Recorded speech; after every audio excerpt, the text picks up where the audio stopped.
Yes. Correct. Yes, yes. So we're live. We're live. I love it. Where are you? What's the event you're hosting?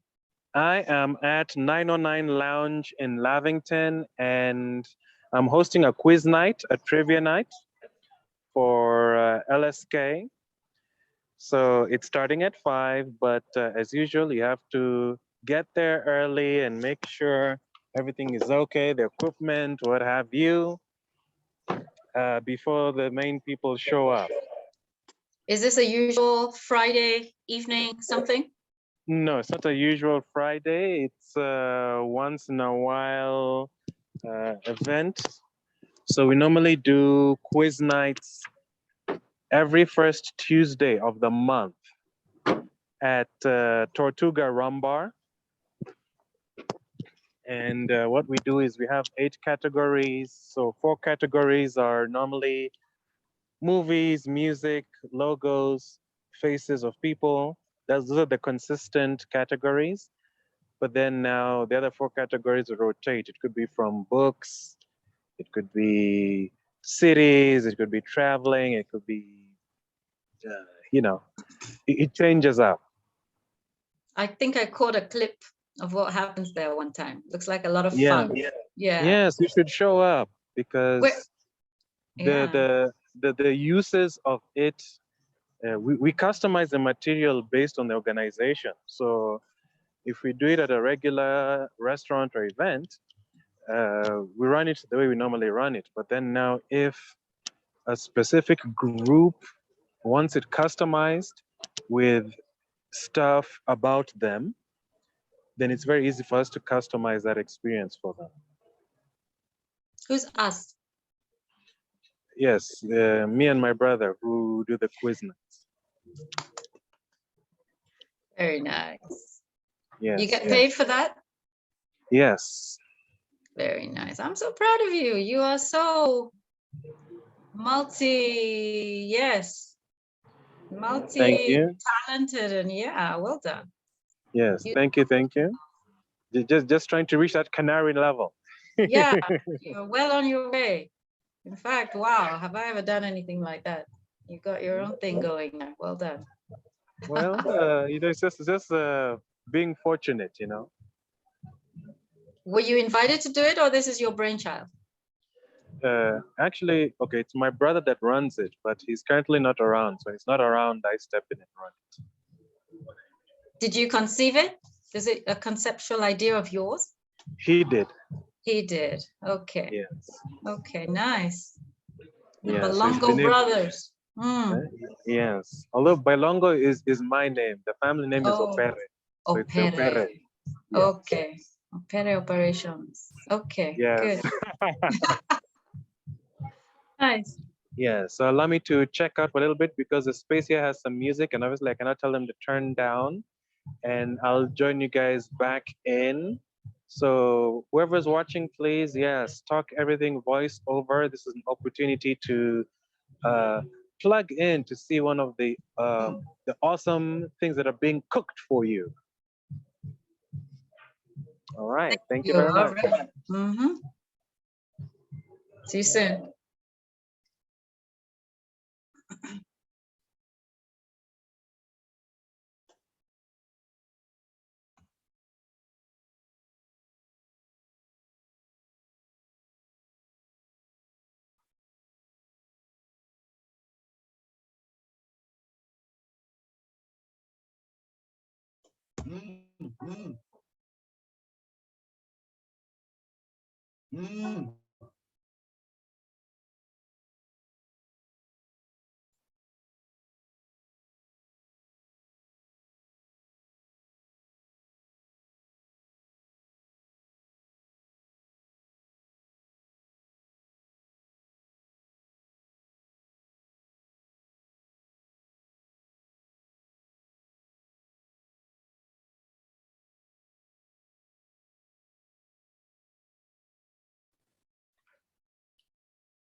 Hello.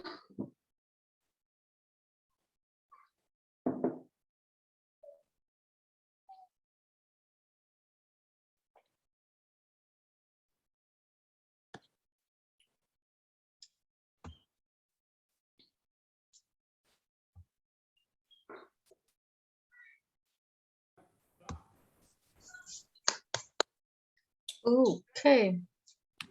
Hey there, Grace. How you doing? Welcome. Thank you. Welcome. Can we see your lovely face? Oh,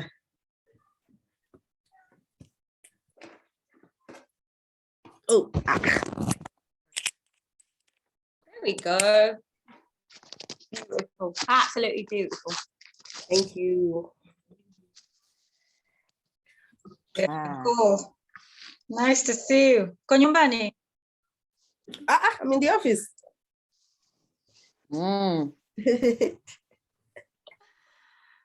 Hey, Pauline. Is Pauline, has she hooked in, joined in? I think so.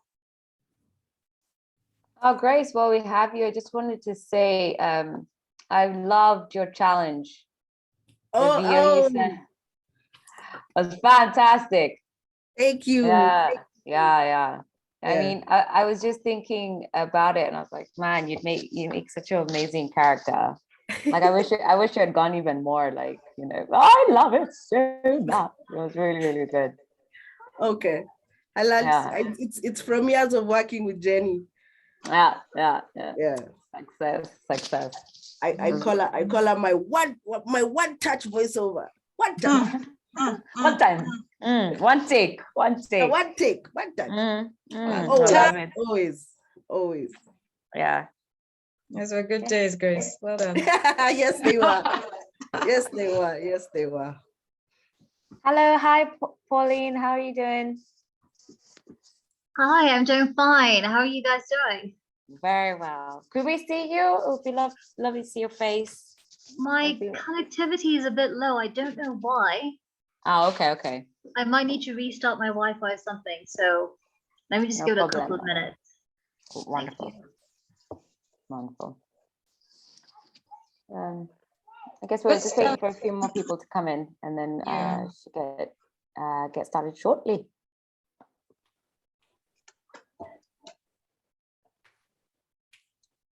So, Miss Annie, Yes, ma'am. take us through Yes. what we want to achieve today, perhaps, or any VALK messages that you might have.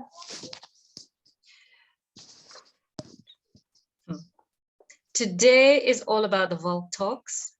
And we've been talking a while about many things, and very often on the most popular interactive space that VALK has, which is the WhatsApp group.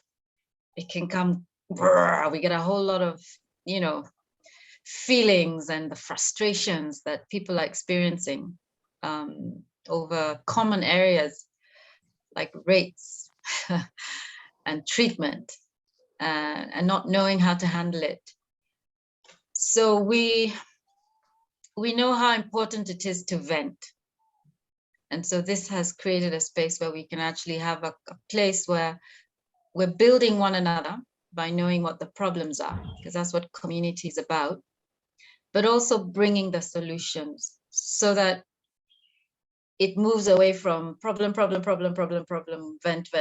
to we have more of what to do. And we're actually creating the scenario, creating level playing fields, each one of us equipped from the knowledge of what everyone has shared, so that we stop experiencing that so much, one person at a time, imagine.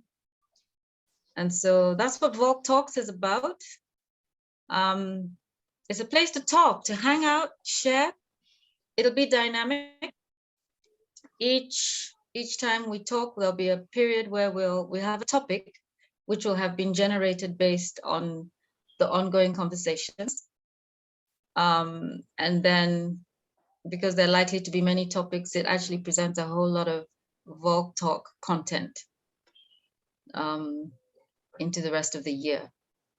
And so that's what this is about. We wanna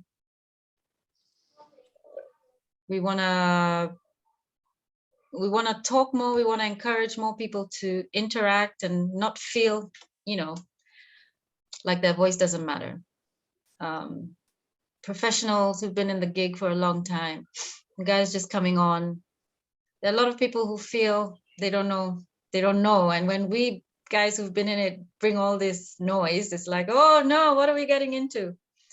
So we want to just, you know, the whole purpose of the Voice Actors League was to bring structure and equip the voice talent that we can reach with that structure, an understanding of how this whole thing works and how to succeed in it, how to maximize your potential, your performance skill, your market.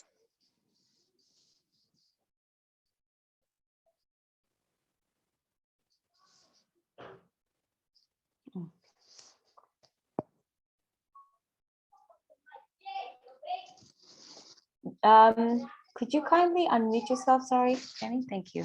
Sorry. Say it again. Sure. Yeah. So we're excited. This is the beginning, and it's also, we're going to see what kind of timings work for people. Grace, how is this time, Pauline? Because people are so busy. So yeah. I think this works better than 2. For me, this works better than 2. Oh, because we had the workshops earlier at 2 Yeah. o'clock. Yeah. Okay. So, Good. yeah. Anytime from like 4, that's I think that works better for me at least. Good. And Hello, also Pauline. on the Friday. Hi, Pauline. Hi. I think this is okay as well, because I know 2 o'clock was mad for me. So anytime from 4 o'clock onwards into the evening, up until 6 is cool. Yeah. Nice, nice. Even on a Friday. Even on a Friday, as long as it's before 6. Good to know. Yeah. Good. Nice, nice. I've got another one. We've got Jerry joining us.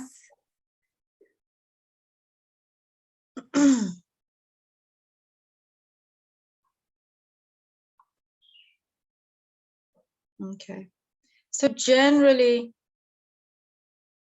do you want her to unmute? Hi, Jerry. How are you doing? Welcome. I'm good, thank you, Jenny. Good afternoon to everybody. That's good to see you. Thank you. If you could turn on your camera, that would be amazing.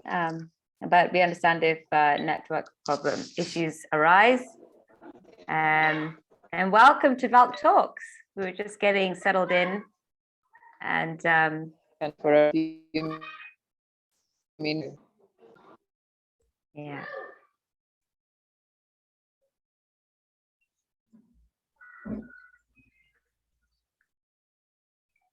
Jerry and I go way back. What? Yeah. So, and When did I you was still nice and innocent. Mm. I don't know what to say to that. We haven't met for a while. We need to catch up, huh? Yeah, definitely, definitely. This excites me. So got a lot to learn. Looking forward. Good, good, good. So we usually give a little bit of a grace period, especially on a first event like this. But we do want to honor everyone who has come on time.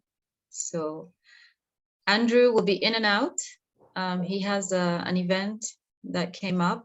He hosts a quiz night. Sounds really fascinating. So he's on call, but he needed just to make sure everything was set up for 5 o'clock. Having said that, we can begin. And how I'd like this to run is largely on your questions. So I had shared earlier, Jerry's gone. Okay, must be having issues. Yeah. Okay, so what we had set up for today, we had invited an advocate, a lawyer lady called Rachel Joguna. Is that right? Yes, Rachel Joguna, who has interacted with Jazz on matters contract and was appalled at what is expected or the things that are presumed upon the voice talent. And so, and her heart, she is really in her own right a creative. She's a free spirit. When you talk to her, if she's able to join us, you will see. But her passion is for everyone to understand enough about how contracts work, how the whole legalese that has been made so difficult to understand can be made simple so that people know how to better represent themselves. And so hopefully she can join us. If not today, I'm sure she can join us on another Friday. And she will demystify the law around voice talent, actors as well, because we have those amongst us, and show us what to look for or look out for, what should be, what should not be, what those terminologies that are phrased in strange language mean, and what they're actually cutting you out of, or all of that. So that's an aspect that's very important, because more than ever, especially in Kenya, we need to make sure we have contracts. We need to make sure we have something written from the beginning of your interaction with your client about the parameters, the agreements, the costs, the time frame. And fortunately, as long as it is written, not necessarily as a formal contract, but the fact that it is written in an email, for example, or a text even, can cover you. So some of the things we want to do at VALK is equip you even with a customizable contract, you know, so that in the event that a contract is just too much, present yours. I had an experience with the sound and pictures, several experiences. They got quite upset with me in the day, where I'd say no. So I'd blank it out and sign on it and say, no, not this, I'm not. So at the end of the contract, it was such a messy contract. They were like, Jennifer, what is this?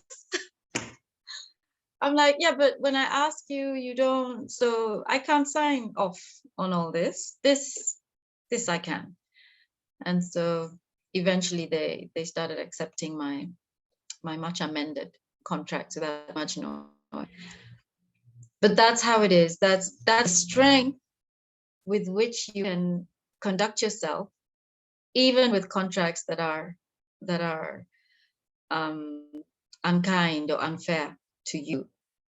And it's a conversation with whoever it is, you know, the graces of the organization who are presenting you with the contract. Just let them know this is not possible. This, I don't agree to this for this amount. And then sign off on that. So yeah, so we'll present tweakable contract templates.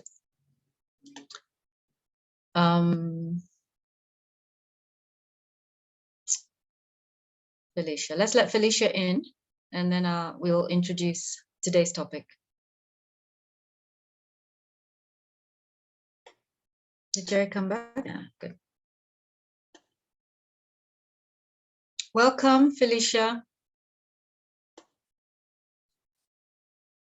You can raise your hand. You can do that in Zoom, yeah? You can raise a hand. I think so. Just let us know that you're hearing us.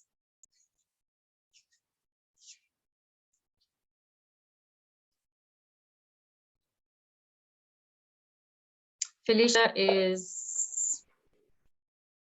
Annie, could you just check your WhatsApp? Yeah, Felicia of our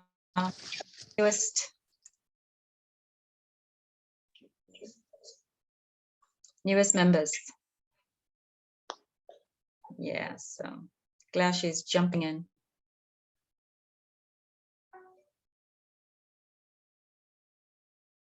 Yes, Edward too. Cool. So as we wait for more people to join, let me ask those who are here, do you know your constitution? have you read the Constitution of Kenya? Do you know what that is?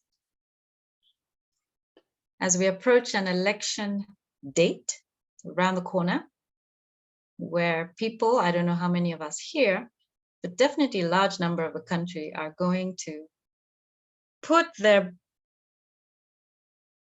I don't know what it means, that they're going to put their hope maybe in another crop of politicians to steer the country in a direction that will make things better for everybody.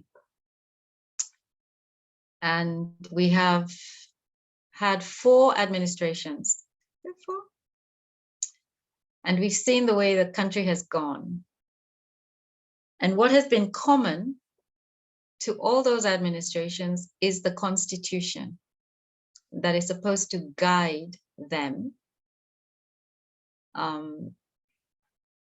in dealing. It's the rules really that govern the interactions of government and all the institutions and organs that are set up to rightly manage a growing population, equitably, in justice, all those things, in peace and harmony, like our national anthem, our national prayer, really, is what it is, talks about.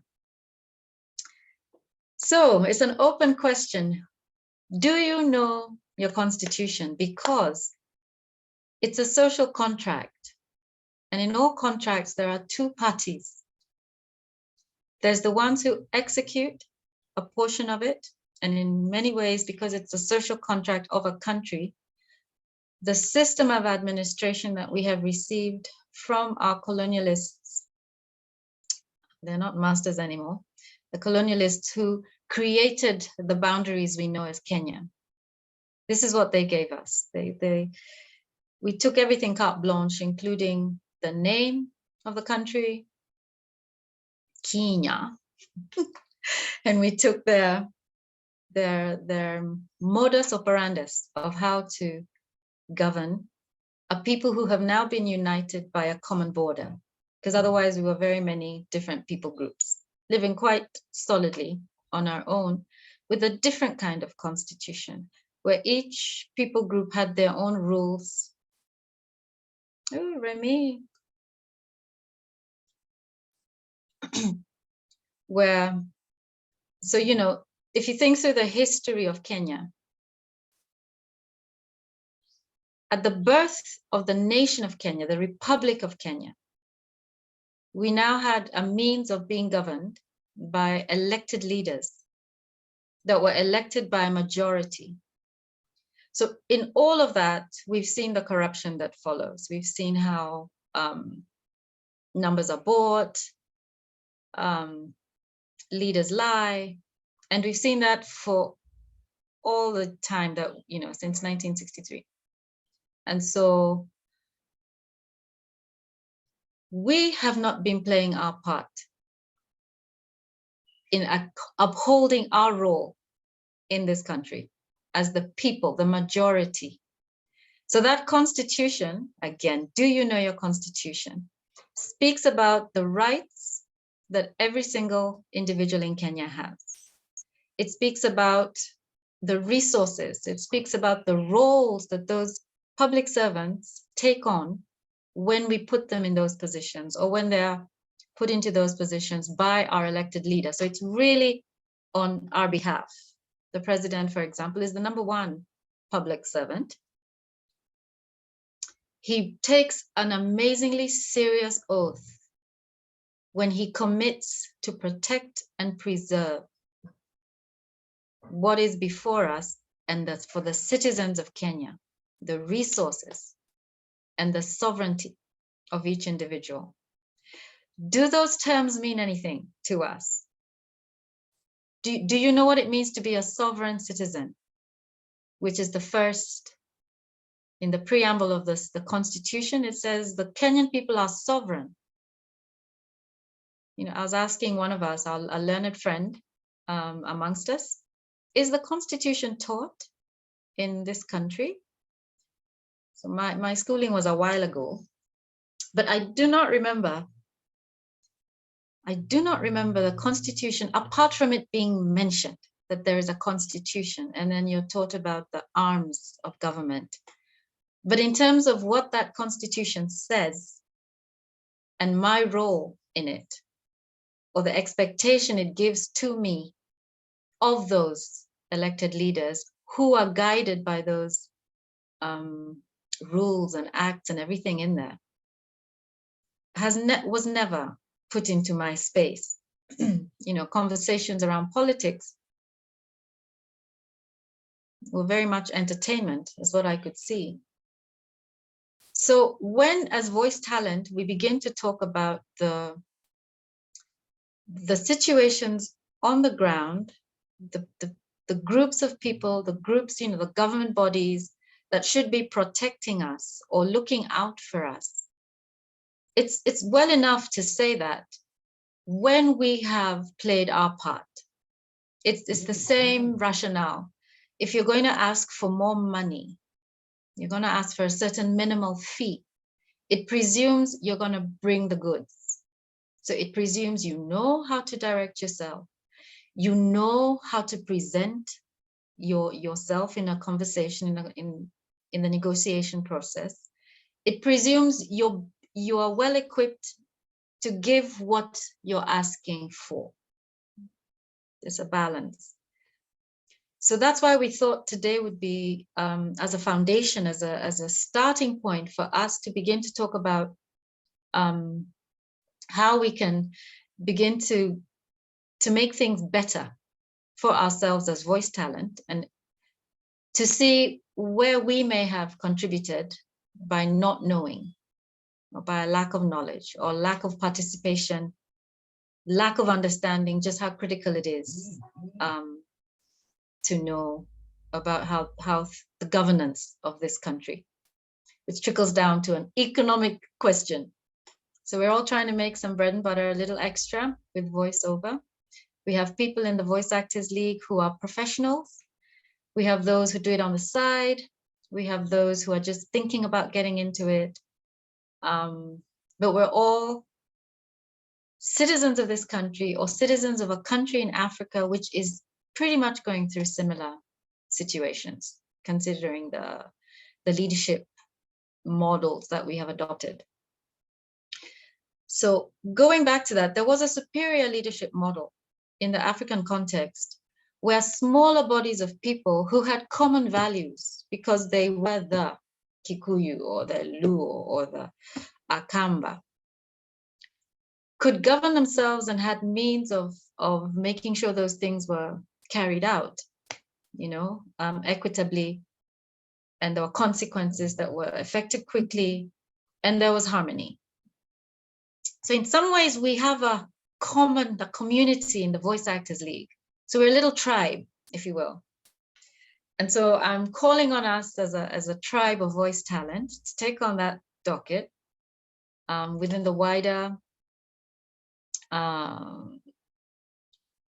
environment of Kenya, where there are many other tribes, many other communities, especially now when we're so mixed. You know, the tribalism that they keep trying to press on us only shows up every 5 years. It's like, okay.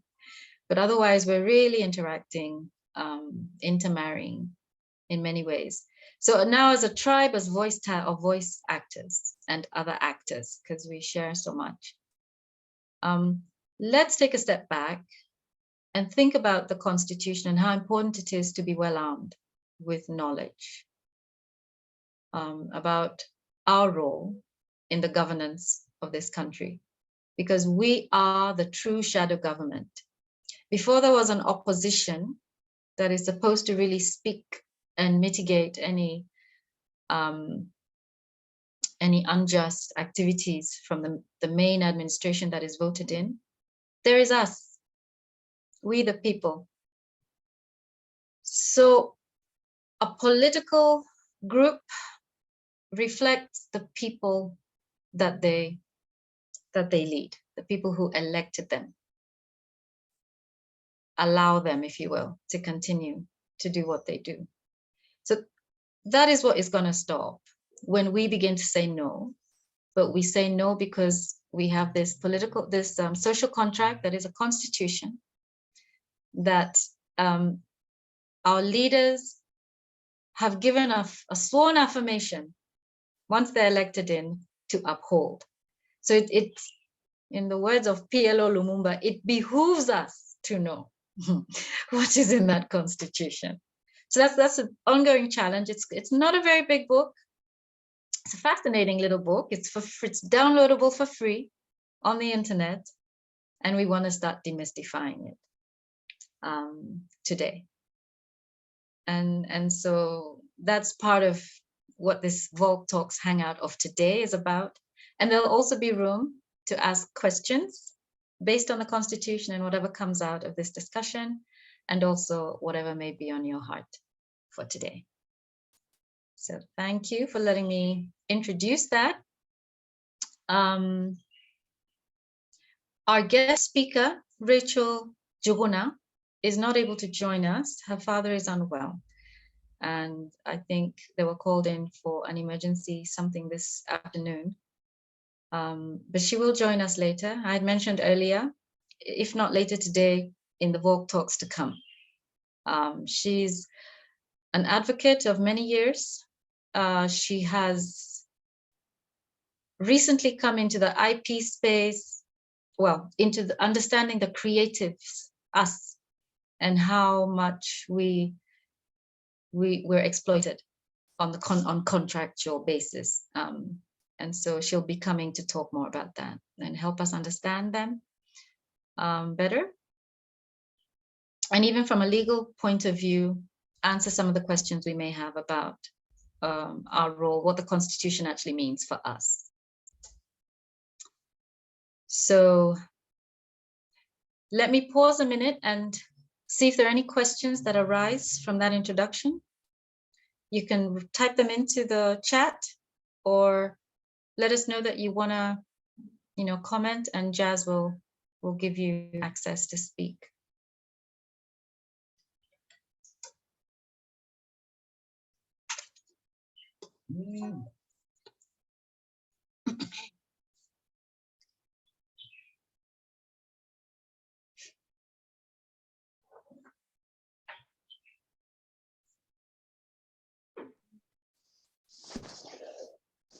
Do we have any questions? Anyone who wants to say anything or add to what Annie has said? Please feel free. You can unmute yourselves. I believe that option is available.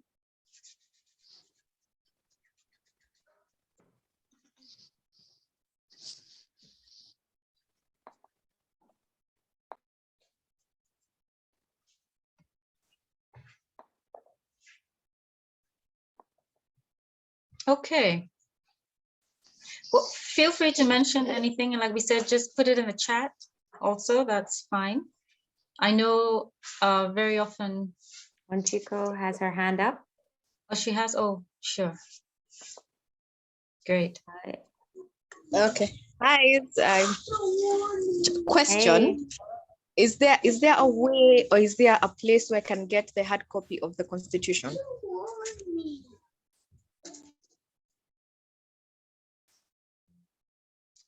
Yes, I believe you can buy it at any bookstore. I bought mine at Textbook Center. I know for sure you can get it at a bookstore, Textbook Center, and possibly the Kenya Gazette downtown.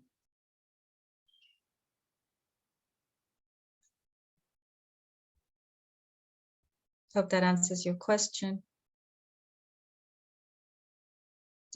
And then you can read it in snippets off the internet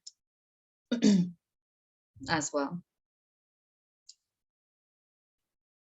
All right, thank you. And thank you for organizing this as well. You're welcome. Our pleasure.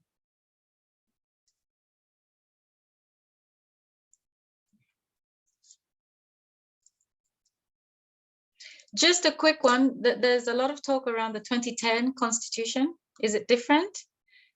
It's an amendment of the Constitution that we adopted from England when Kenya was formed. We took on the governance structure you know, the whole executive, legislature, and all that. Oops. And so the constitution that we received was pretty much cut and copy paste, which is hardly surprising because the leadership, the Kenyan people who took over the leadership, were themselves, many of them, educated in the West. Can I call you back real quick? Toda, I will. And so in 2010, the referendum, was held because Kenyans were beginning to recognize that a lot of what was in the constitution was not made for us as Kenyans. And it seemed to be an attempt to nationalize it. And some of the things that were in there, to remove them or amend them and make them more peculiar to us as African people. It didn't really happen. You know, there are things like marriage, for example. The Western constitution we received did not recognize polygynous marriages. So it wasn't certifiable, because the constitution sets up the law. The laws are laid, you know, based on those regulations in the constitution. So it wasn't legally recognized. A polygynous marriage wasn't legally recognized. So but in Kenya, we understand it, we recognize it, but you couldn't get a certificate.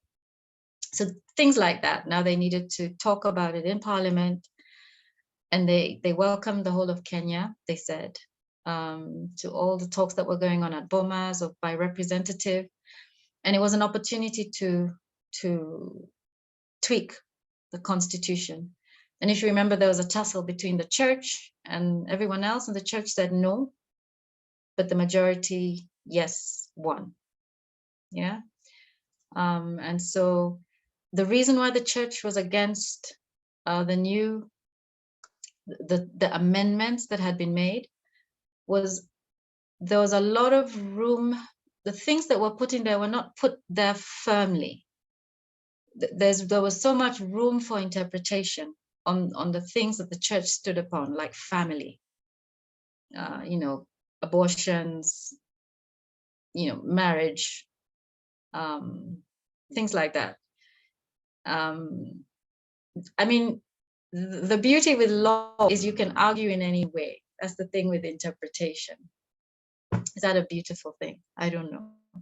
The thing with law,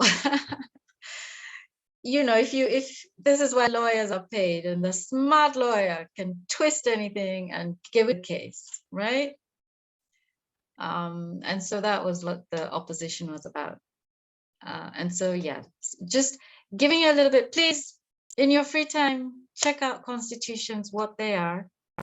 I mean, the foundational principles that they set up, our constitution. And yeah, like we invited you to do, begin to read it. And we will, you know, like today, I'd like us to look at the Bill of Rights, for example, to see what it is the president that will take the docket on the 9th is promising to protect and preserve for you. All your public servants, who we call ministers. You know, the word minister means to serve, right? So these are people coming in to serve you.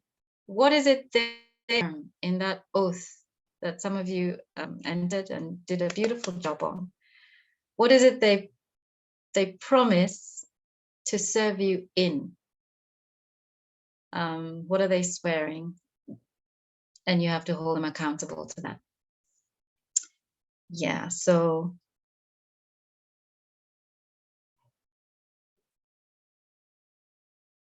yeah. So let me ask that question again. How many of you know your constitution? Raise your hand. And how many of you were taught it in school? Maybe they tweaked the curriculum since I've been there.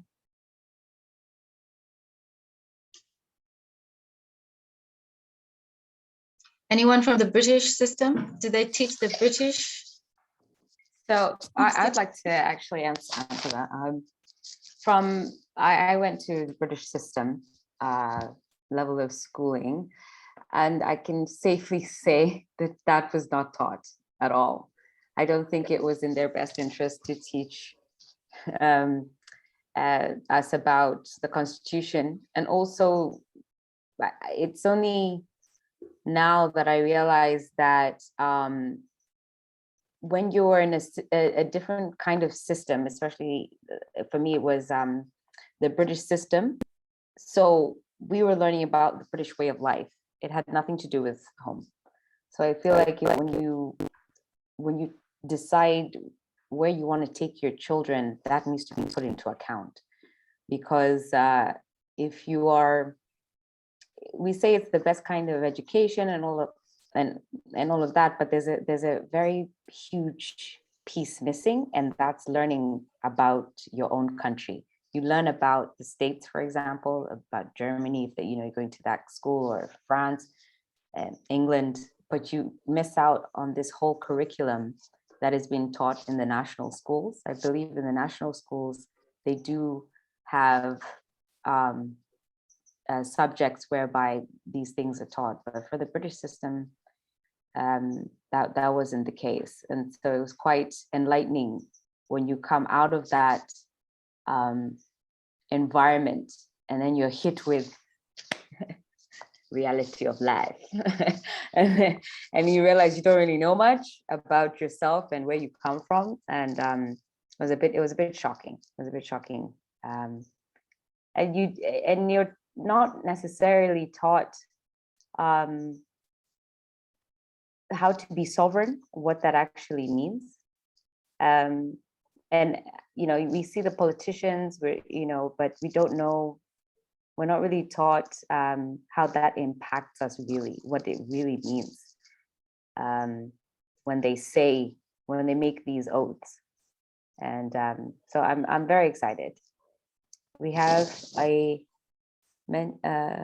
Grace has said, I know a few, she was not taught in school, but back in the day they had GHC. C stands for civic. And the only civic education I was taught was just the hierarchy of government, not the function and not the Constitution. Dora says, I think we need civic education to be carried out for all citizens, despite the majority of us not knowing the Constitution. A big percentage are not even fully aware of what the role of our leaders are. MCA, women rep, etc. I agree. It's true. Absolutely. Yeah. Remy has a comment. He's raised his hand. Yes. Yeah, hi. Hi. Is it okay to speak now? Definitely. Carry on. Carry on. Yeah. Jennifer, my person. Yes, my person. Hi, Jazz. Hi. Hello.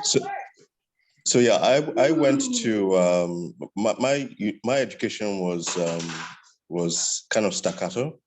I went to a public university in Nigeria, the University of Lagos. Then I went to a private university called VALK University.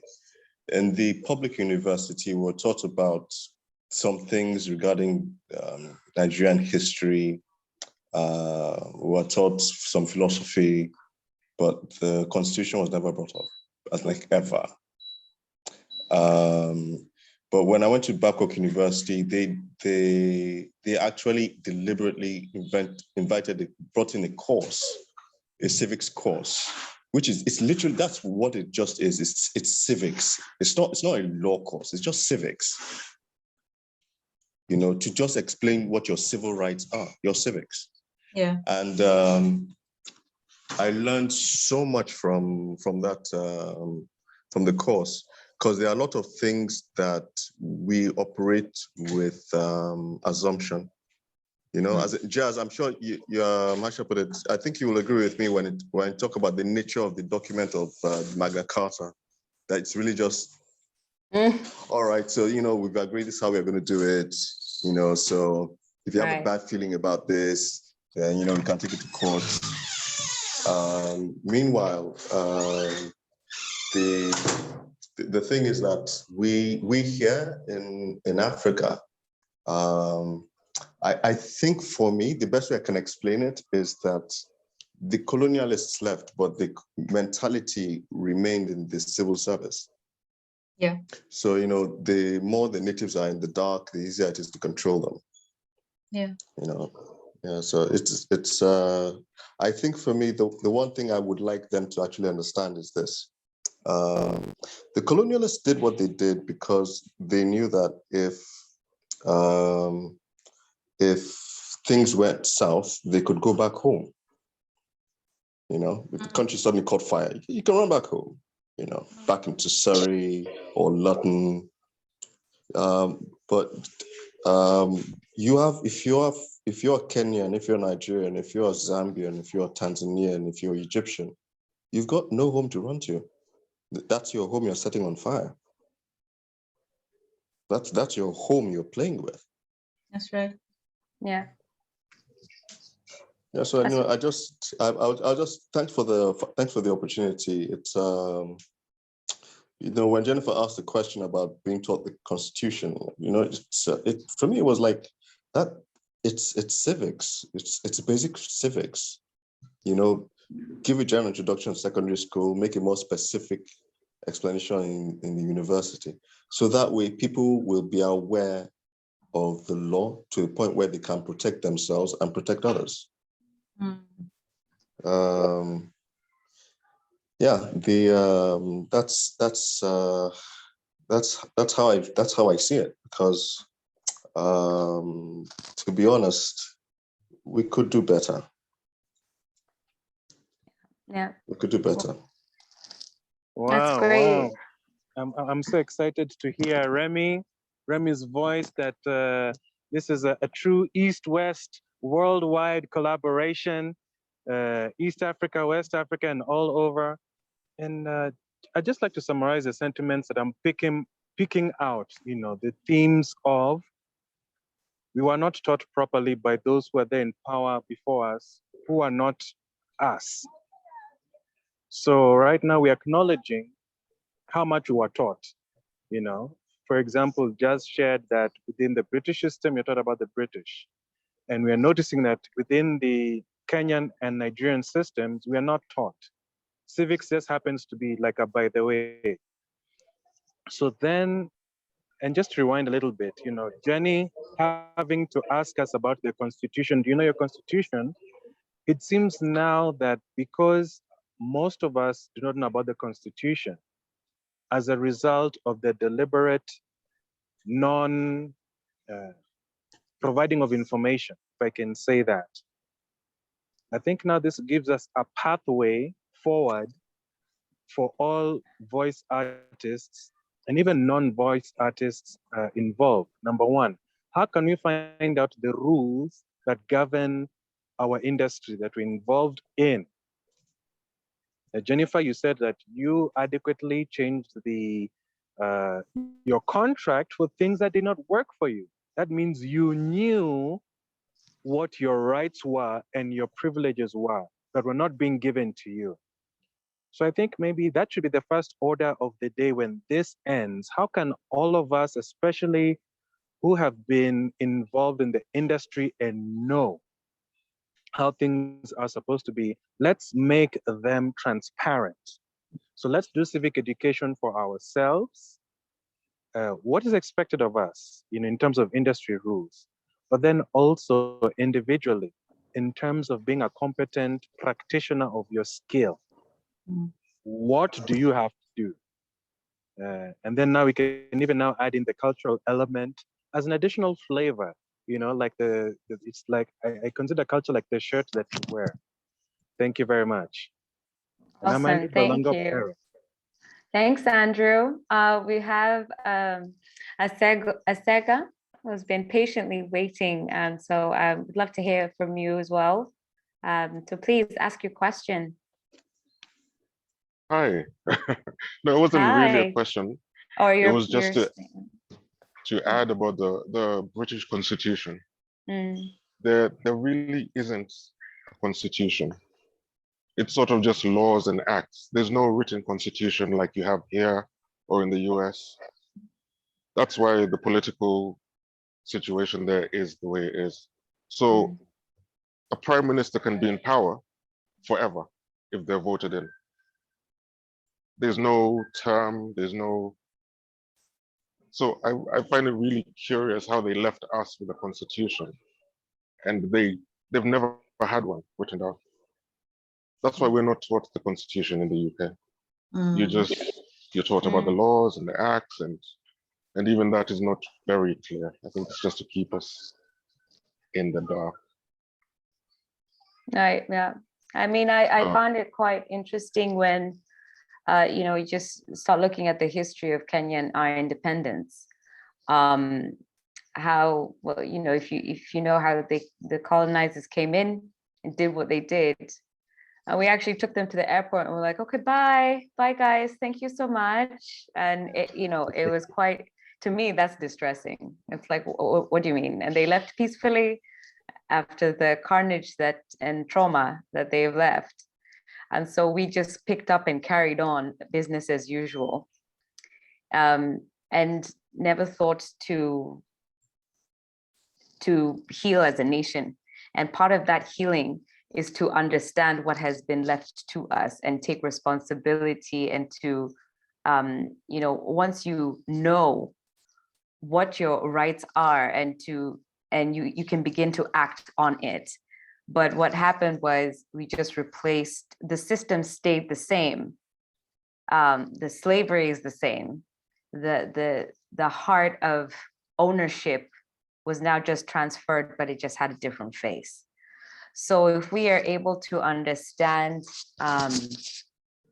what was left to us, whether or not it's British or American or what have you, it's important to understand the system with which we're operating and how it functions today. And so you know, it's conversations like this that we're hoping that as we go through this constitution, we will begin to take ownership of ourselves, because we have been owned for so long. And so, yeah, and thanks for that, Estega. Annie, would you like to continue with your amazing you know, thinking? I lose the words because I'm just lit and gaslit and just feeling like, oh, I want to talk about the colonizers, but please carry on. Yeah, Mark, thank you. Yeah, Mark, thanks for correcting that. The British do, it's actually amazing. You're right. The British do not have a constitution. They're not run by a constitution, or what is the word? You know, because our politicians, you know, and whatever they swear is we will do this according to the constitution. Exactly. So any baby, which America is also of Britain, the crown, like Remy mentioned, was given these parameters. And isn't that like the colonialist or the master, to make you feel free within the cage? You know, you can play and go anywhere, but this is the limit of your cage. Yes, and they never did it for themselves. And they're not regulated by it to date. Thanks for bringing that up. Thank you for bringing that up.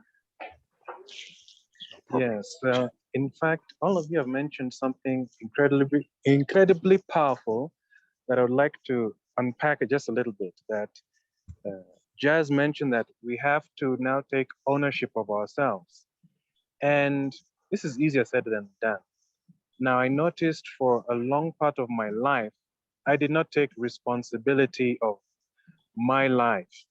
And I attended this conference, it's not a conference, it's a personal development seminar called Landmark.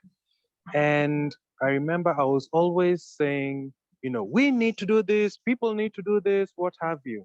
And then they were telling me that you need to say I. So you take responsibility. And I didn't know what that meant, because like, it's you adults that are doing it. What do you mean I have a part to play in this? As a young person, I don't have any strength. I try to get to the table. I'm told, young man, shut up. What do you know? Go away. Go sit down. Let the elders do what they're doing.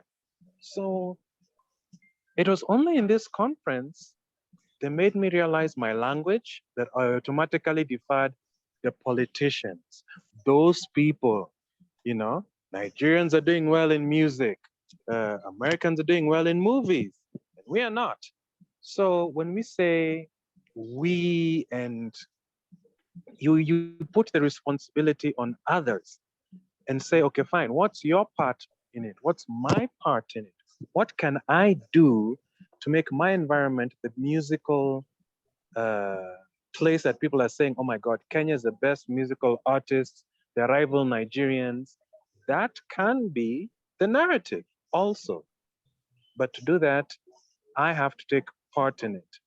And I think that has been the most life-changing thing for me, as the path of owning your life right now, despite how you've grown up, how we've grown up as British bastard children, you know, that even in my quest to find out what is this colonialism thing, and when I tried to ask these British people right now, none of them have any idea of colonization.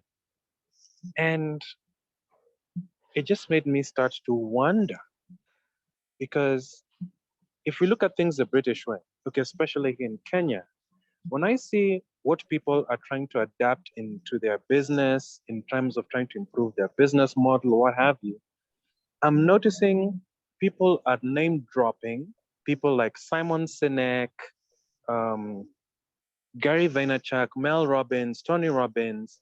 A lot of these professionals are based in America. They're not name dropping the British people in the same caliber. And it just made me realize, okay, what's not happening in terms of execution? Because people are hearing the words where we should treat each other with respect, we should serve each other, but on the ground, it's not happening. And what I came to realize is, what we're trying to do is, we're trying to get a new paint job on our car, and our problem is we need to overhaul the engine. So it doesn't matter how many times we paint our car with a new American paint job, but because our engine is British DNA, the car is still gonna run British wise. So we need to overhaul our engine. That means we have to have the guts to look ourselves in the mirror and point out the things that are not working. I know it's nice to complain. I've been there. I was the poster child of complaining. I know all the tricks. I know everything. That's why you probably noticed, you know, Jennifer will tell you I've been up on her about active engagement as an elder of the society, as a coach that knows, because it's coaches that have transformed my life to own the process.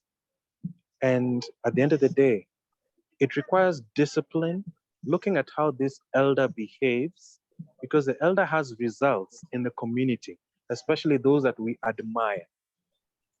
The words are not enough. It's very easy to quote.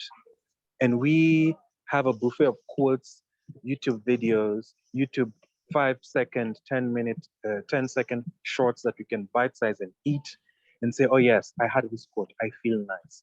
After feeling nice, then what? What's next?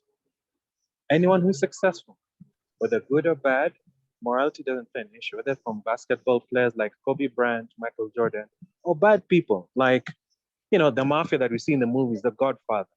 It is discipline that is instilled from the elder to the younger. They set the example through action, not just words. There is law involved. These people, like the Godfathers, they said this is what is done in a dispute. If you want to do business, you come to the family meeting and you ask for permission.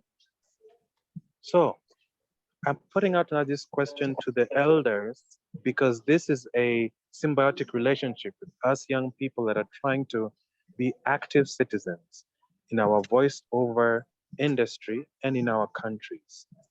How can we walk the path forward? Thank you. Awesome. Thank you, Andrew. I just want to I want to comment on that and just mention Dora's comment. If you haven't seen it, she says it's actually interesting that this discussion came up on Twitter, where even our Hangout joints play more foreign music than our own music, more foreign movies than our own movies. So as a culture, we aren't embracing more of our own homegrown talent in different industries. We're looking to what's out there. It's the same thing. Thank you, Dora, for that. It's the same thing in the medical industry. We are away from where we are, from who we are as Kenyans, and that is really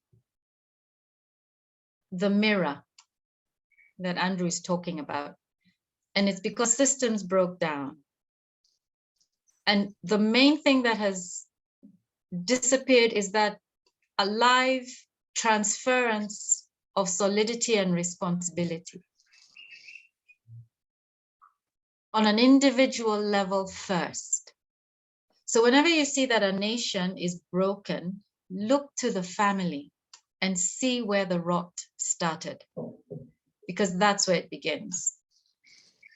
So all these politicians that we talk about, people who are looking over the border, they all came from a family and something was missed. I think they were not tandikwad enough, many of them. They were not spanked enough.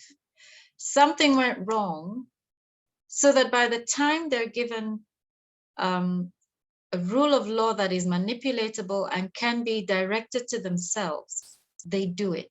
Because there is a point in every individual where you stand up for others. It's called responsibility and love and care. So that's why we talk about where is the humanity in our politicians.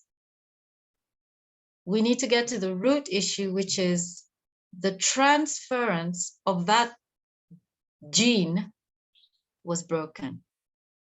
And so on a very personal level, because we all come from families, that is something you need to look at. Where was your understanding of your responsibility towards the neighbors around you, starting with your family, and in ever increasing circles and cycles and numbers? How is it that we've come to this point? Because when we speak about the politicians, we're speaking about ourselves. And one of the things that the Constitution, which is why I'm not pro the Constitution, hear me, I believe we need the Constitution when we fail to govern ourselves. Hear me. Another person's laws come into play when I and you cannot manage to come to an agreement. That is a more powerful position, and it remains to this day in a court of law. If you can convict the judge, and by the way, our Constitution allows that, anyone should be able to walk into a court of law and represent themselves with or without legal knowledge. If you can represent yourself, show proof of the violation, you will win that case. So know that about the laws that men have made. The women legal system says you give us too much work because you people don't manage yourselves. We are only coming in when when the family system, the extended family system, the elders in your area fail to arrive at a consensus. Then Big Brother comes in, then the government comes in, then the Constitution begins to be mentioned. But because we're coming at it where we've lost self-governance and that confidence that I know what's right and I can ask for it and defend it, I think the Constitution it's like a a common laid out set of laws that help you recognize, number one, who you are, because it begins with we, the sovereign people of Kenya, recognize the almighty power. This nation belongs to the unseen one. and we collectively welcome this set of laws to guide us, or to be what we interact over. I personally stop at we, the personal people, we, the sovereign people under the Most High, because I don't think I need them to. I'm good. I can manage. And if I can't, I'll call Andrew, I'll call Jazz, and we'll think it through. I don't need an external person who I've seen their interests are not really for me to engage with me. But as we grow into that confidence, start with understanding who you are, like Andrew has so wisely said. As a sovereign individual, he's said it in different words, because as a voice talent, you want to know what you're saying. So what is sovereign? It has Latin roots.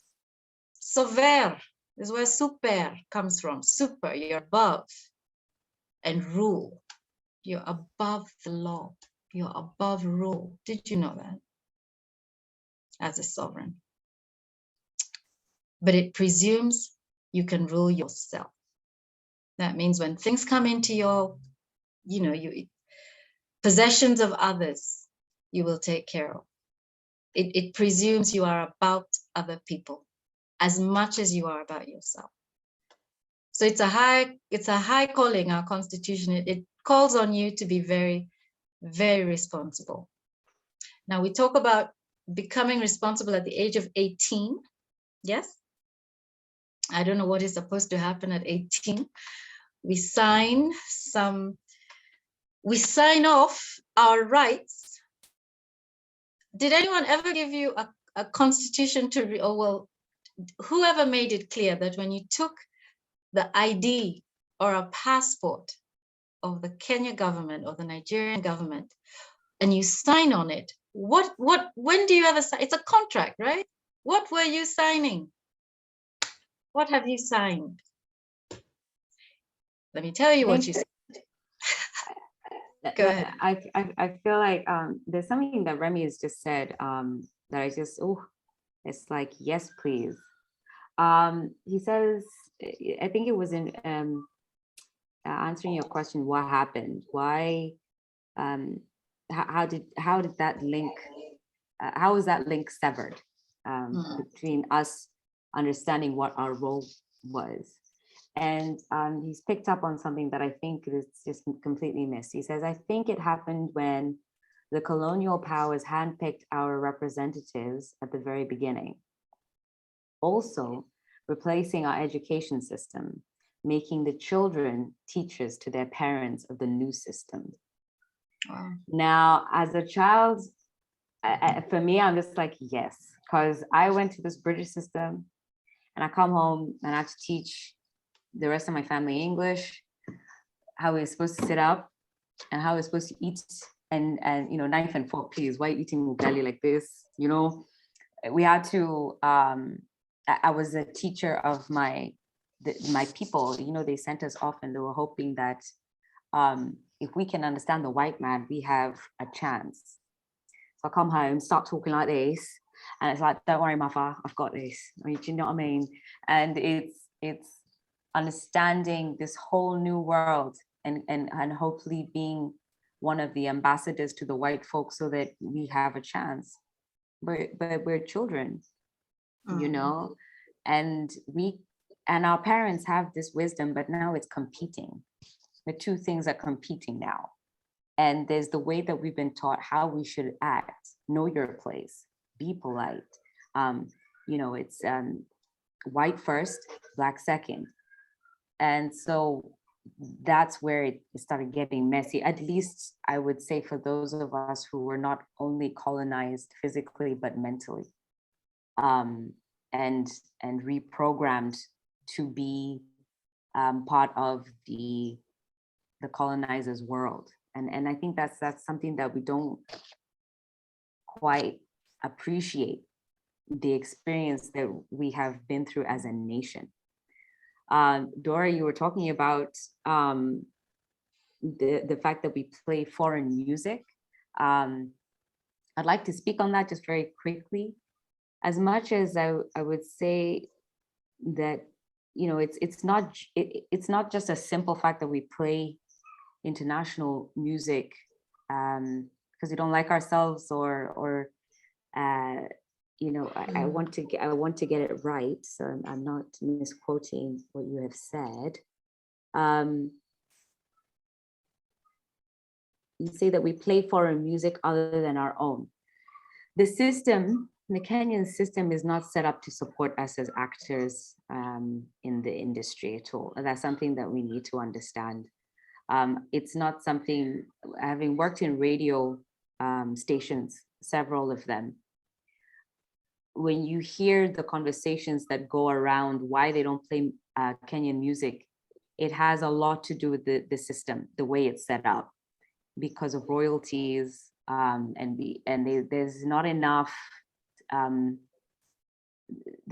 system is not set up to pay these musicians. So it's just easier to play foreign music because they have systems set up where they buy the music and the royalties are sent over and it's no headache. They can play it as many times. We don't have that system here. So it's open to abuse. And so that's why it's just easier to play foreign music. So there's a huge fight with the musicians to get paid. So there's a lot of friction between these platforms and the local artisans. The same with movies. We'll create a movie, and you will know creating a movie is a lot. It's a lot of money that goes into creating a film. But because we don't have the right IP set up, we don't have lawyers, we don't have people to protect our content. I was in this film called, as I just loosely drop a film, called Just in Time, and we launched on Netflix, and 2 seconds later it was on YouTube, the entire thing. And it's like before it was River Road, but now it's internet. So, you know, it's those sad facts, you know, the reality of it. I don't think it's because we don't want to. I don't think it's because we don't appreciate what we're doing. I just think that the system is not set up to help us thrive. And that's now goes back to the Constitution. What is our right? What are our rights? You will understand that in the educational system, there is, it's called, I think, STEM, which is STEM. And I forget the acronyms, but it's supposed to be like science something. But what's it, Grace? Go on. Yeah, I think you know what I'm talking about. So, but then now it's become STEAM, which is STEAM. So A is standing for the arts. So now maybe arts is being promoted. Back then, when we were fighting the colonizers, you want to be a musician for what? We need to work. You know, everyone was being sent to being a doctor, being a lawyer, and, you know, like something of an engineer. Those were the top 3 gigs that we were supposed to be studying. But you want to be a voice actor. In fact, voice acting wasn't even a thing because we didn't have films. We didn't have the opportunity. If you couldn't speak the Queen's English, forget about being in an ad. And nobody was looking for African voices at the time. So right now it's like things are just really, unfortunately, not set up for us. But fortunately, we have the chance, if we educate ourselves, to open up those doors for ourselves. But it's us who has to do it. There's nobody else who can do it for us. Yes, Remy, please join in the conversation. Yeah, hi. Thank you, Jazz. So the thing is, as you were speaking about the challenges, yeah, I wanted to share something that I was actually a witness of. Okay. Now, the fact that the Nigerian music scene came out nationally, even the Nollywood scene coming out nationally, that was a lot of persistence on an almost maniacal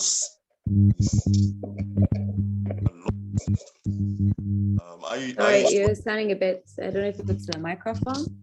There's a bit of a buzz. If I don't know, let me try and mute other people. Is that you or is that me? Is the buzz still there? Yeah, much better, much better. All right, excellent.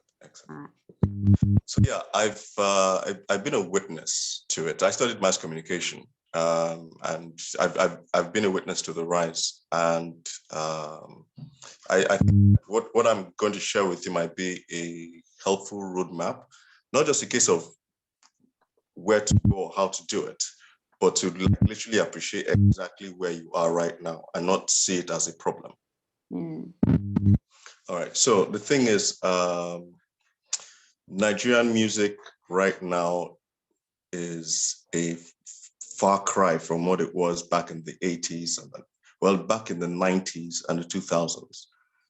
Nigerian music was a bit on the scene in the 80s, but that's when there was a lot of like foreign collaboration. Foreign labels came into Nigeria and were producing music. Then this environment became unfriendly for them, so they left. And if you hear some of, this chap, Two-Face Idibia, if you hear his early work, the mastering is terrible. I'm squinting my eyes because I'm remembering. It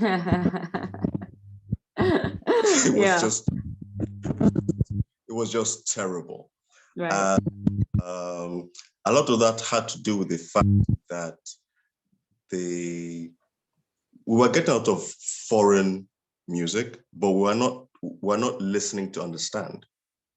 We're listening to understand how they did it. We're just listening to be like, oh, this is so much better than, but we're not listening. And people started to listen to understand in the 90s. And it was a lot of hit and miss, like a lot of hit and miss. But I remember it was in 1998, 99, that also, I think it was around that time that our most scary dictator, Sani Abacha, had died.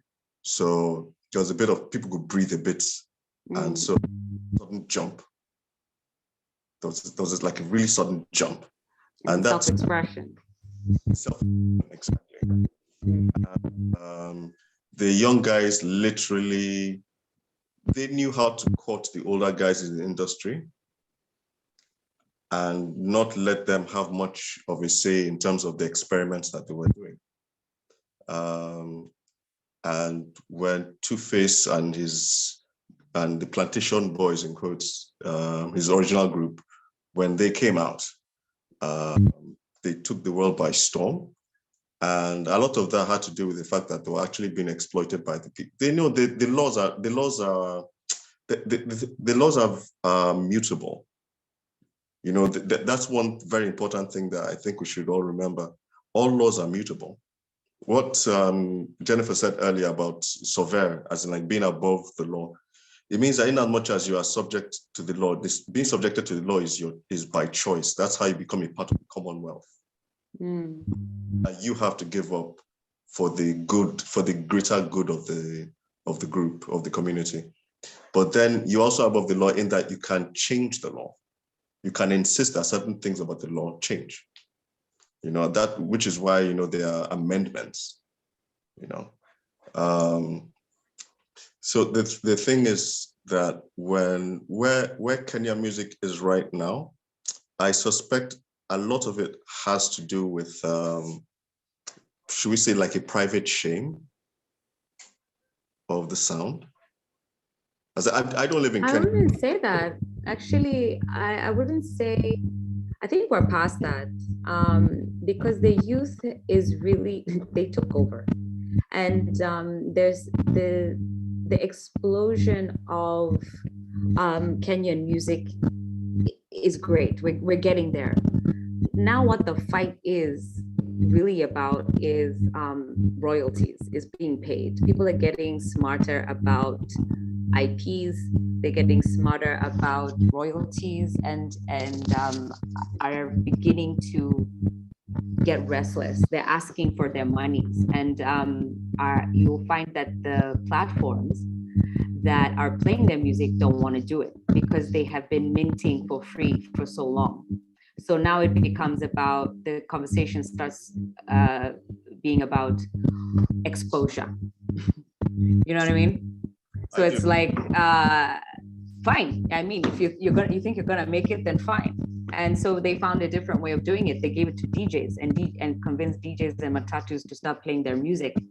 And then when they get to a certain stage, that's when now we start looking for them as a radio producer. I'll be like, I want this track because find me that track, let's talk to them, let's do whatever, because that's what people want to listen to.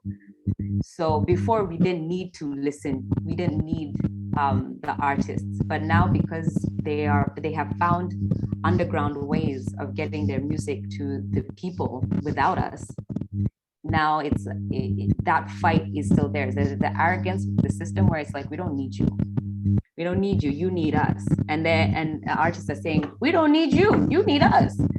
So there's that tug of war that's happening, you know. Think about it. That is how industries grow.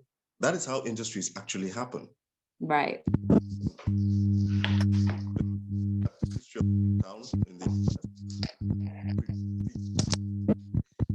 You know, and you would, if a black person produces a song, the white people would wait for it.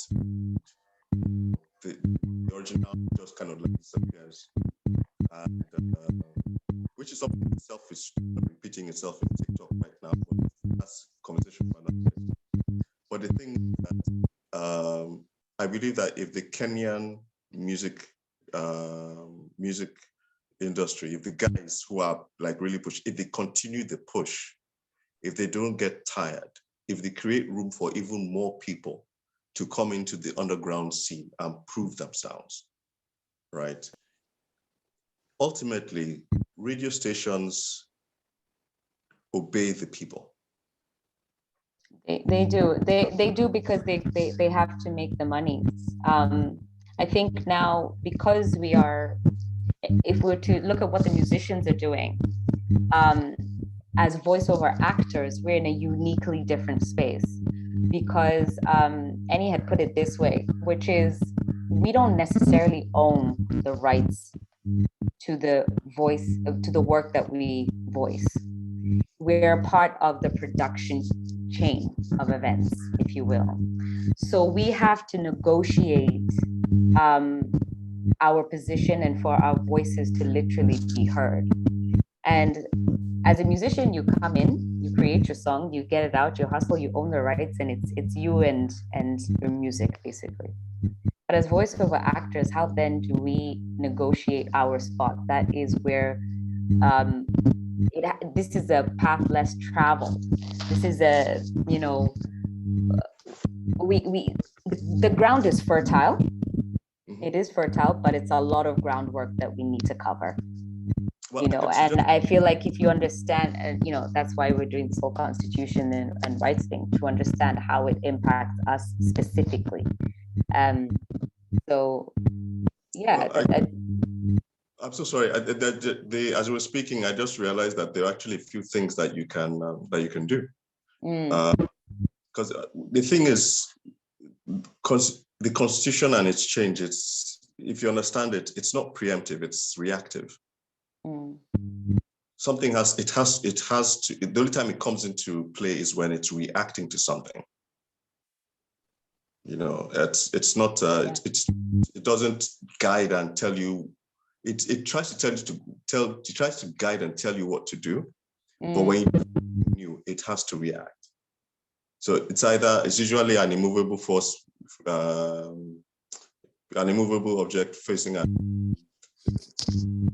I keep forgetting. I think two immovable objects. Yeah. Thank you. So the thing is this: one of the things that I had to break. So just for full disclosure, yes, I'm the first voice director for animation in West Africa. I've actually directed one of your musicians in an animated movie some years ago. I keep forgetting her name. Very lovely person. But that was like remotely, like some years ago. The thing for me was that. Is it Wendy Kimani? No, she's young, or she was young. She's young, I think. Yeah, I'll try and track her name down again. Your child, child actor? No, child. I think she was either in her late teens or very early 20s. You know, I was born in the 70s. Everyone born after that is kind of like a child to me. Right. Yeah. And we bless you for it. Look at them as people to protect. Yeah. So the thing is this: the thing that got me that helped to get me to where I am, foundationally speaking, is the fact that one, what Andrew said earlier about taking responsibility. Yeah. The understanding behind that is you have to regard it like a tiger or a shark. You can't regard it like a tree or something that's innocuous, that's benign. It's something that you need to be aggressive. You literally need to be malevolent about. And one of the things is understanding that, like you said, we don't own what it is that we do. Good. Make an own. Absolutely. You need to make an own. It's not gonna. You can't wait for someone else to have an idea and then you act on it. That literally just keeps you in the realm of work for hire. Now, I am not talking on work for hire. I work for hire. I worked for hire like last week. But the thing I learned is that as a voice actor, your portfolio is you. Your portfolio determines your work. It determines what you can ask for. It can determine what people consider is right for you. And your responsibility towards your portfolio is not to wait for other producers to come up with something and say, you come and do that. Like in the radio music industry, they will respond to what is considered popular. I'm not sure, does it happen to you in advertising in Kenya, where some famous actors, whether comedic or whatever it is, are called in to do voice work? Yes, they do go abroad and look for this talent. Even, regular acting, voice acting, they do go abroad to look for voices and talent. And also directors as well. Actually, most things they just outsource, you know what I mean? Music, like, why invest locally when you can get it, because there's this mentality that white is right, Indian is better, it's cheaper, because the Indians, honestly, they do things much faster, much cheaper, because there's so many of them, so they can afford to do that. Here, it's such a great investment to learn this skill. So by the time you're being hired, you're the best at your level, but because the industry is so small, your rates are super high. So they're like, because you have earned it, you have worked hard for it, and you can't afford to be cheap. So that's unfortunately, what we're dealing with here in this industry, is that the harvest is plenty, but the laborers are few. And we're trying to raise the standards, but there is only a few of us trying to raise the standards. So you'll find that a lot of people who do have the skills, who are worth that amount, have to either A, lower themselves, B, go outside to look for work where they are going to be hired for the prices that they feel is worthy of their skill and talent, or, you just don't get hired at all. It's a conundrum. That's why we're doing this at VALK. We're trying to get everyone at this kind of level where we can now start to demand these prices. We push back, and we can only do that together.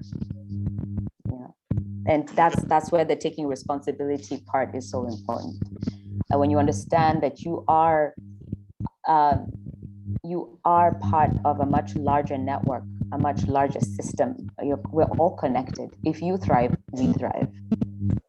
So it's important to do your due diligence. You know, you were speaking about that taking responsibility and creating your own work.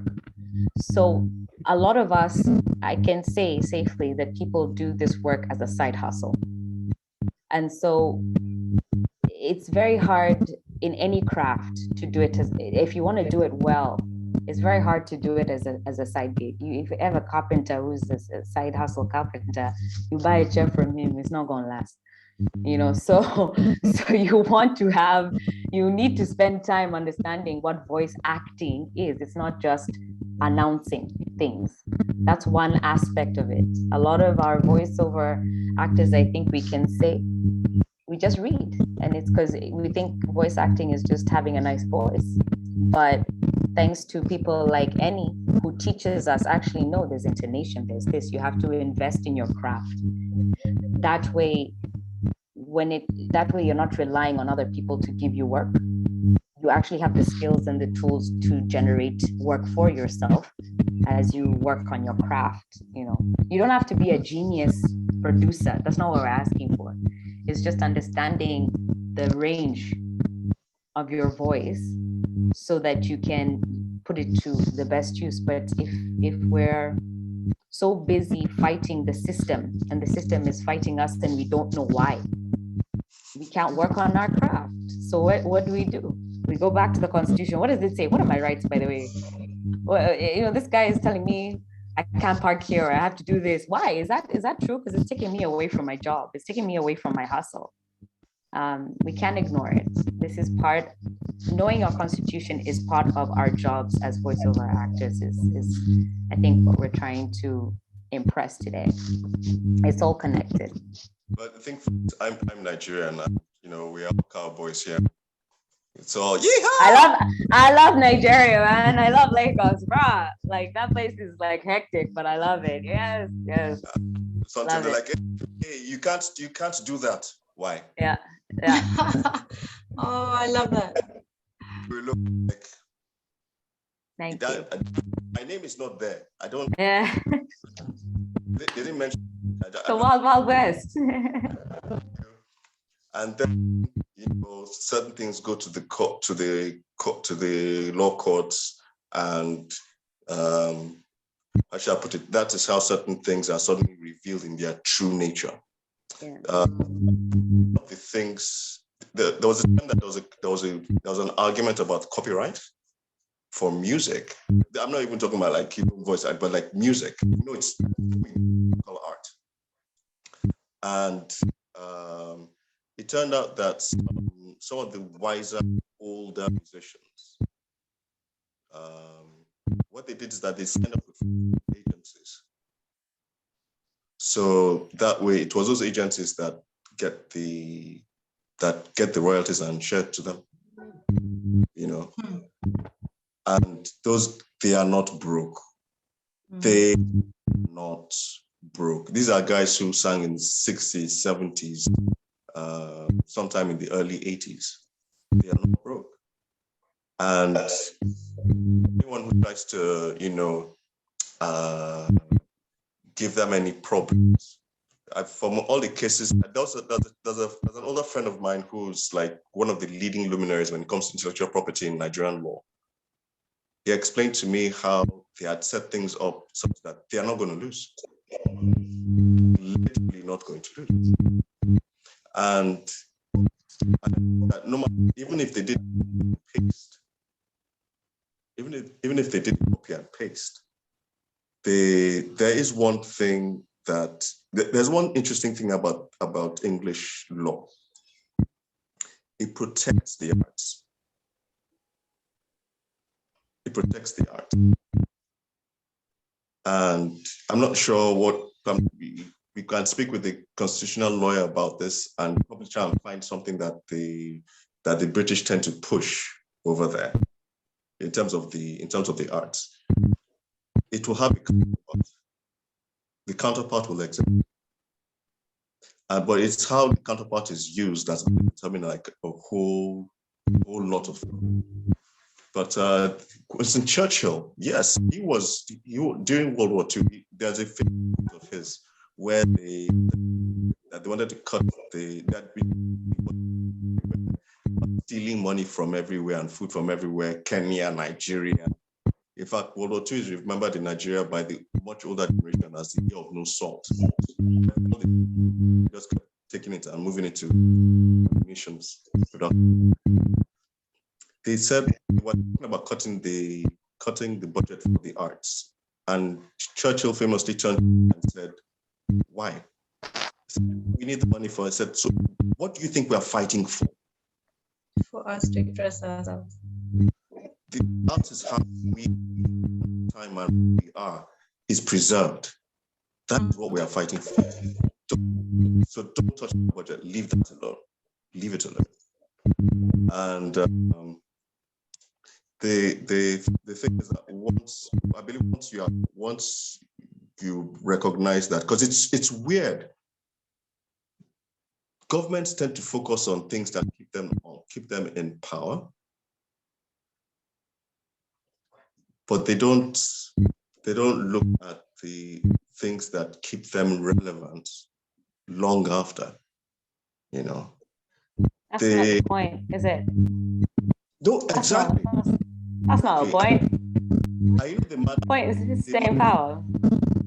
The maddest thing about it for me is this.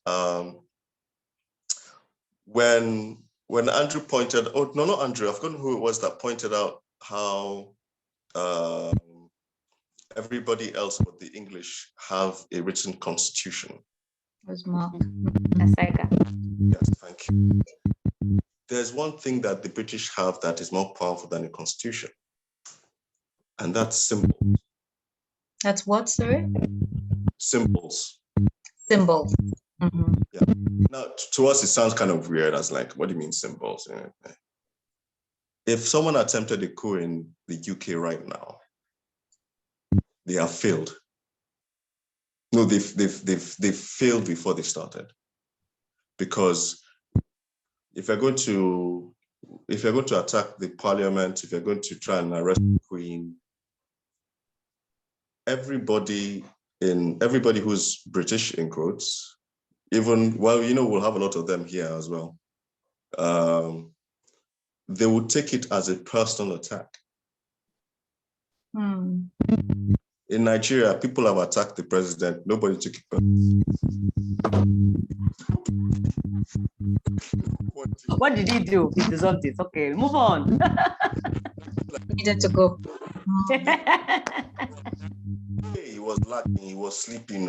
Yeah, sleeping. The job. He was sleeping on an academy. So, and the constitution, I think, was their attempt to try and create a symbol. Now, in the US, that succeeded. For them, it's symbolic. And that is the one thing you need to suspend if you are going to have a coup. You know, but, you know, here fellow citizens, we are suspending the constitution. Okay, yeah, whatever. It's not like it really bothered me anyway. I just, you know, I didn't read the constitution while I was having breakfast. Yeah. So I think that mentality is pretty much the gulf between our experience and theirs. So that would actually be my best advice. Have a constitutional lawyer look into the laws that come around the arts. Yeah. Now the other thing too is this: whenever we do any work, especially when it comes into intellectual properties, yeah, the law otherwise stated is international. It's not national. Or it's otherwise stated in a document. it's international. And I think the organization is called WIPO. Yeah. Yeah. Jennifer knows those guys. Those guys don't play. So, yeah. They do not play. Yeah. And I think that would be a very good place to begin to should we say try and find parallels. Try and find parallels, because here, over there in Kenya as well, the guy is not in Kenyan law. But if finding those parallels, because the thing is that I myself, personally speaking, I've gotten tired. I got tired. I've been in this game for like 20 years. And I got tired, but I wouldn't call them deals. They were like arrangements that voice actors and voiceovers had to bear. It's ridiculous. It's ridiculous. There's a huge machine out there. We are a critical part of it. And everybody but the voice actor is regarded as somebody of value. What the hell? What? It's true. Yeah. I remember there was a room that I ran on Clubhouse once, and the lawyers sent an agreement to the voiceover, and he saw the use of voice in perpetuity. And he said he flared up and he sent an angry email back, and they didn't get back to him. And I looked at him. Now, please, this is something very, very important that everybody should be aware of. You see, a contract is not something set in stone. It's a conversation. That's actually what it is. No, I'm serious. It's a conversation. I have had contracts sent to me with ridiculous terms, and I will then note what it is that I want changed, and I send it back. And then they send their response. I will keep the back and forth until we have the document that we want, that we both agree with, and we are good. It's not about banging your fist across the table. No, I want my rights. I deserve it. Yeah, the lawyers know that, but it's part of the game that they have to play. It's a dance that they have to dance. In as much as you have your rights, they have to, should say in quotes, defend the best interests of their clients. So Can I just add something to that? Yeah, please go ahead. I love, you see, your wonderful age is just, it's showing itself, that confidence of knowing I can come to the table and we're having a negotiation, we can have a back and forth. That understanding when you first get into, I speak to the younger generation and represent them, if you will, you don't know that. And how we're introduced into this industry is quite savage, because you will know that it's not in your best interest to let them know what their rights are in the situation. You will take this contract, you will sign here, we need this done by yesterday, and in fact, it's your fault that we're running behind schedule, sign. And you're like, okay. And it's like, it's quite distressing. You're so humbled by the fact that you were finally picked, and it's such a whirlwind. Most of us sign the contract on set or after we have done the job. That's when we see the contract. And then there's that emotional blackmail and a lot of, things that come along with doing the work itself. It's not just the joy of doing voiceover, the joy of being an actor. There's a lot of psychological drama that's happening in the background that we're not educated about. And if you have come from a setup whereby you're, if we're now looking at it from a holistic point of view, if you come from a traumatized background and a family setup that hasn't equipped you with the self-confidence to go out and represent yourself, most of us, YouTube group of schools is what I like to say. We know nothing about, there's no schools here that has taught us about acting or voice acting. It's just like, yeah, Mazee, you have a nice voice. Cheers, man. And then it's like, that's how we get into it, and we teach ourselves. We go online, we get a few things, and we fake it till we make it. So it's like, that's why when Andrew was talking about the elders, we look to you guys to teach us, tell us how we're supposed to handle ourselves in these matters. And what's been lost is the children became the leaders of the older generation. Like you put it very, very well, that we had to teach our parents the new system whilst also trying to submit to the elders in leadership. That part got really messed up. But now I feel like things have settled, and the children have now become adults, have grown up in the new system, and now are able to, at least I can speak for myself, I'm on my way to becoming an elder, and that's why I'm starting now, deciding to teach what I know as early as possible, because there's a huge gap in knowledge. There's a huge disconnect in identity. We lost our identity as Africans a long time ago.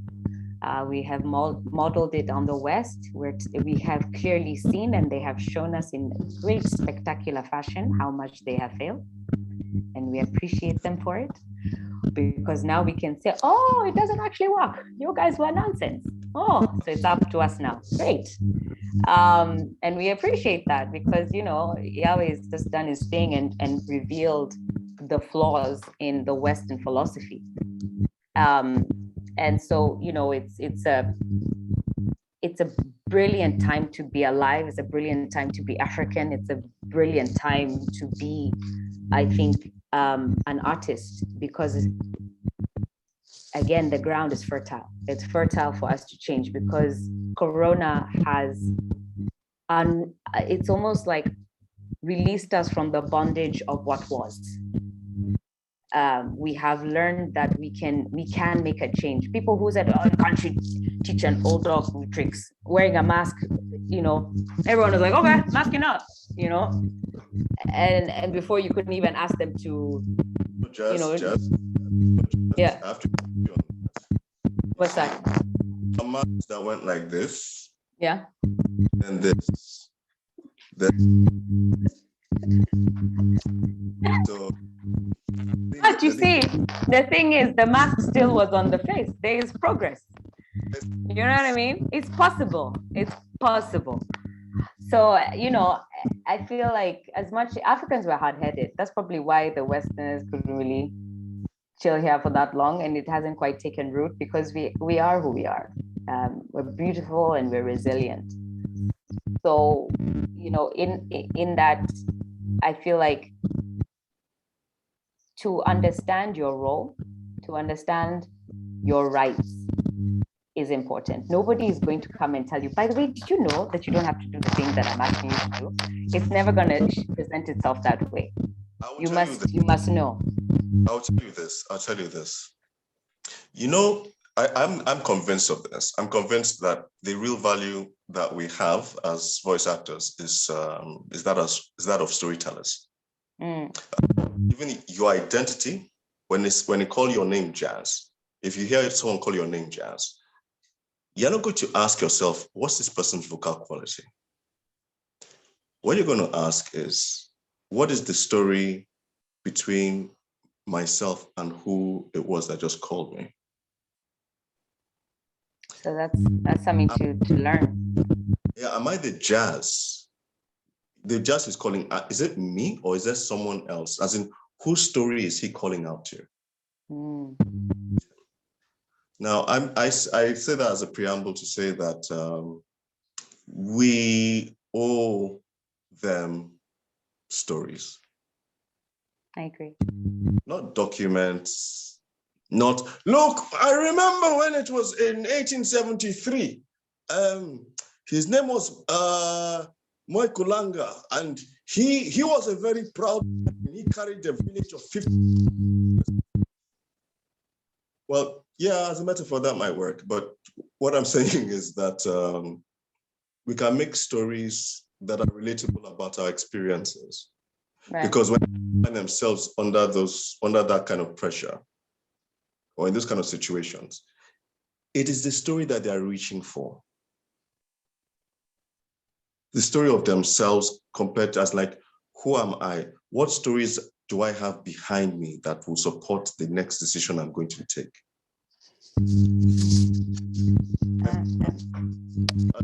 Story. So about 2 months ago, some young people reached out to me and they wanted to start on an award for podcasters and voice artists on the continent, but they're really, really small. And I understood from the get-go that they were not going for, should we say, a peer review kind of award, but more like a popularity contest. Who's most popular on the continent based on this and that and that. And they were getting a lot of static. Well, Nigeria, don't you know that I am an elder? You are very disrespectful. Nonsense. You know, and they were getting a lot of static from that and decided to shrink. They reached out to me. I tried to be as approachable as possible. Yeah, and you can testify to that. And I told them, screw them. Do your thing. Like, but you know, they're still, screw them. Look, if any of them come after you, understand that I, Remy, am standing behind you. So whatever decisions you make, right? I know that they're already in the best interest of what it is you want to do. That it's not a personal attack on anyone. I've understood what it is that you're doing. I understood what it is you're trying to do, what you're trying to achieve. I think it's going to work. I'm standing behind you. So no matter what it is that they say or they come at you with, if it's something that makes sense that you can then integrate and do a better job, fine. But if it's something to make you shrink or make you smaller, to reduce your value in your own eyes, I'm standing behind you. That's just have that, keep your value in your own eyes going. We owe them stories. We owe them stories. As in that itself can also be an interesting project where you just talk about, you know, things that went wrong that you now look back and see you could have done right and corrected. Those stories. Right. I agree. I'm sure they will pay for them. I'm sure they will become, if anything at all, your rate will go up. Yeah. Yeah, and well, you know, the world is a village now. Mm-hmm. Yeah, the international people will come look for you. I think you've raised something that's quite important, and that is the value of having a support system. When the men stand up and say to their juniors, I got you. I'm supporting you. Go for it. If anything happens, I got your back.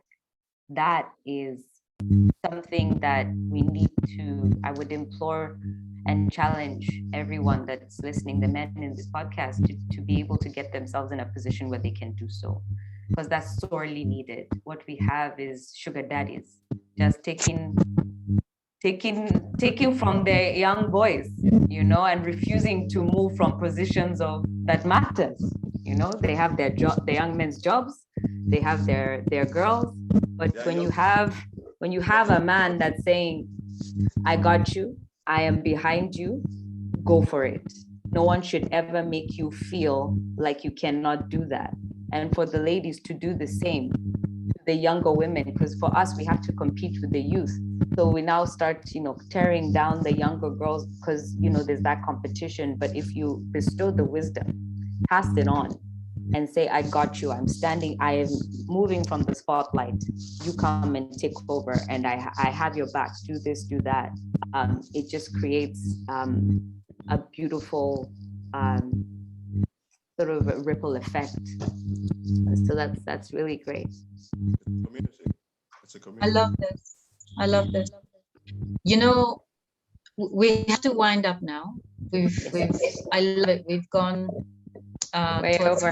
way over, but everything we've been talking about has expanded. We've touched on so many topics that we can unpack separately. Like the one about the strength of a story, carrying the history, even. Remy, that's very powerful. As well as the successes of the music industry and how we can package ourselves so that we have material that is owned, that is all very, very powerful. And hopefully we can talk more about that in the podcasts as well, that we'll be having on Mondays to show you how to do that. So wherever you're at in your voiceover journey, whether this is a side thing, the fact that you're here shows us that there's some passion you have for what you can do with your voice. So do plug into all those things and see what you can do and begin to carve out more time to give to this. And it doesn't take a lot of time when you know what to do. Jazz is the mistress of templates. Spend time making it, now you can spread it. So we lean on that. And Remy, you have so much knowledge. I hadn't realized how vast it is. Prepare yourself. Yes. We want it. I am the main meal and the dessert. Don't worry, I'm here for you. We're coming to consume. You are virtually a constitutional lawyer, so we'll sidebar and talk about some. Don't cheat me, don't cheat my friends. Yes. And lawyer being, I use it, you can represent yourself. You have knowledge about the law, which is really what it's about. So yeah, thank you. Thanks. I'm glad we know about that. I want to just mention, as we close, one of the things that the Voice Actors League talks about is our role, our responsibility as voice talent in putting out into the airwaves whatever we do. Segued on what Remy brought up about why Churchill, who was not a good man by any way, that was a wicked man, and it's very revealing why he would protect the arts. What's the guy's name? Hitler. Hitler kicked out the Jews because they demoralized Germany with their arts. They brought in the music that demoralized people, things that Germans would never have thought about, sex and playfulness that was not being responsible, images of naked women they had never seen before until the Jews imported them.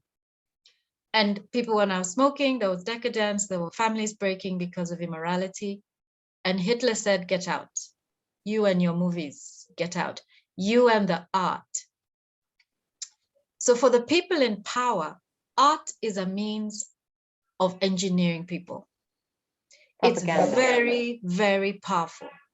And if they can control you, music sound bypasses all your gates. You can't, there's a limit to what you can block about, what you can close your eyes.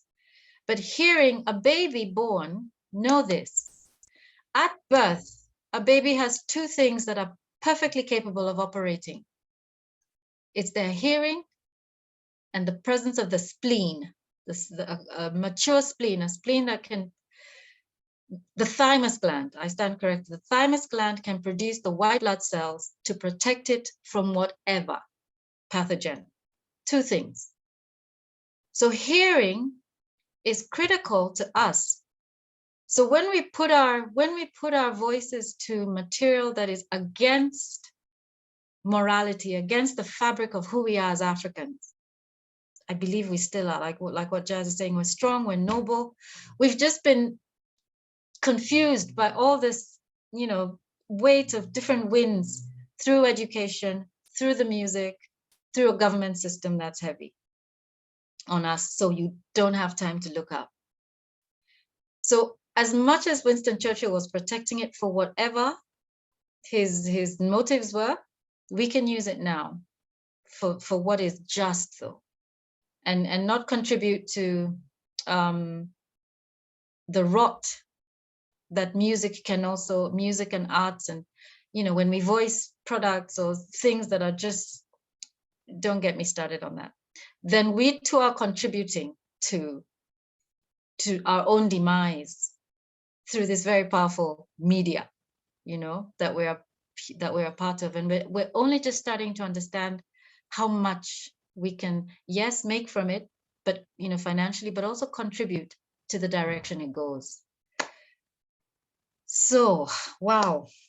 On that note, I want us to continue. Let's continue this conversation. I guess we can have a part 2 next week, and unpack even more the Constitution, and talk about what your Bill of Rights says about you. I don't know if you guys take homework. Go and read your Bill of Rights, people. Go and understand the freedom you have of everything.